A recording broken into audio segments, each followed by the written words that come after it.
자, 이번 강의는 메서드 중첩입니다. 메서드 중첩이라는 것은 하나의 클래스 내에서 동일한 이름의 메서드를 여러 개 정의해서 사용하는 경우입니다. 이 내용은 앞에서 잠깐 다뤘습니다. 어디서? 우리가 생성자 중첩을 하였습니다. 생성자 중첩이 무엇이었습니까? 하나의 클래스 내에서 동일한 이름의 생성자를 여러 개 정의할 수 있다라고 하였습니다. 같은 맥락의 메서드 중첩이었습니다. 자, 그러면 이 메서드 중첩 세부적으로 살펴봅니다. 자, 주어진 코드 분석해 볼까요? 먼저 이 클래스 A가 있는데 이 클래스 A 안에 F5라는 이름의 메서드가 1개, 2개, 그리고 3개, 4개의 F5 메서드가 존재한다. 이럴 때 우리는 메서드 중첩이라고 합니다. 그러면 이 객체를 생성해서 이 F5를 호출해서 사용할 것입니다. 이때 서로 구별이 돼야 하겠죠. 구별되지 않으면 어느 것이 호출될지 모르니까요. 어떻게 구별하느냐가 메서드 중첩에서 핵심인데 그것은 바로 인수가 없거나 인수가 1개거나 인수의 자료형 등으로 구별한다는 거죠.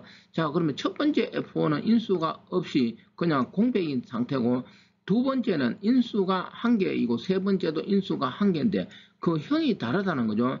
두 번째는 INT고 세 번째는 더블 실수형이 되는 것이죠.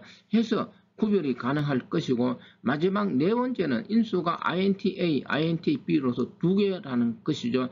해서 인수의 개수, 인수의 자료형으로 무엇을 호출할 때 구별할 수 있다라는 것이죠. 자, 그럼 사용법을 봅니다. 자, 테스트 메인 메소드에서 AP는 UA, 바로 클래스 A의 객체 P를 생성하고 생성된 P로서 이 F5를 이렇게 호출하는 것이죠. 자, 그러면 첫 번째 호출은 인수가 없는 경우, 두 번째 호출은 인수가 하나인데 100은 정수형입니다. 세 번째 F5에서는 인수가 역시 하나인데 3.14는 실수형이라는 것이죠. 마지막 네 번째는 인수가 100, 200, 2개라는 것이죠. 해서 이렇게 호출하면 각각 위에 정의된 상황에 맞게끔 각각 호출이 될 것입니다. 해서 그 출력 결과는 오른쪽 여기 적어 두었으니까 참고하시기 바랍니다. 뭐 이제 이런 출력에 대해서는 더 이상 설명하지 않아도 잘 할 수 있을 것 같습니다. 한 번 더 이 메서드 중첩에 대해서 이야기하면 오른쪽 하단을 봅니다. 메서드 중첩은 인수형이나 인수 개수가 달라야 한다는 것이죠. 다시 한 번 더 이야기하면 메서드 중첩에서는 달라야 라는 것이 키워드가 될 수 있죠. 왜냐하면 하나의 클래스 안에서 동일한 이름의 메소드를 여러 개 정의하기 때문입니다. 하나 더 이야기하면 이 메소드 중첩에서 인수 이름은 같아도 상관이 없겠죠. 인수형하고 인수 이름은 개념이 다르죠.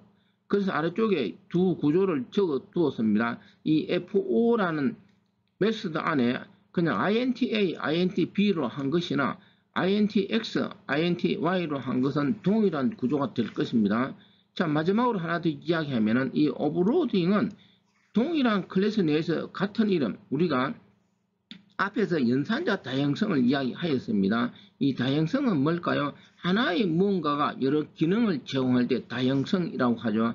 마찬가지로 이 오버로딩도 하나의 클래스 내에서 메소드 이름이 하나면서 어떻게 될까요?